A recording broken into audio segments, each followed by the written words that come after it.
Словы падзякі і віншавання са святам. Урачыстасць – гадавы вынік работы вялікай арганізацыі.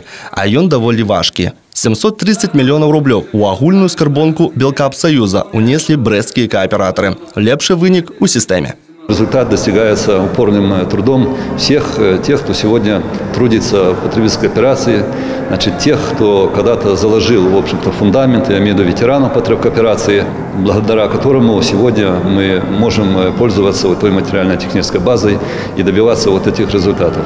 Канешне, у сучасных рэаліях канкурэнтаў у белспажыўкааперацыі вельмі шмат. Таму у бліжэйшых планах арганізацыі укаранення перадавых форм і метадаў арганізацыі гандлю. Важнымі аспектамі ў прыцягненні пакупніка таксама з'яўляюцца кошт, якасць тавару і, вядома, якасная работа кожнага работніка. Это все делают люди. Это благодаря им получаются такие результаты, благодаря им несколько сглаживаются те неудобства населения, которое проживает в сельской местности.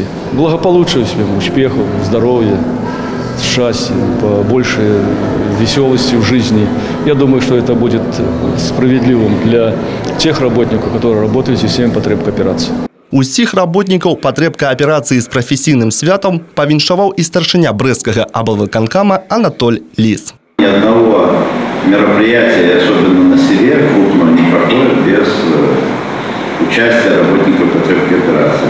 Разрешите меня поздравить всех вас с национальным праздником, пожелать вам добра, мира, всего самого доброго.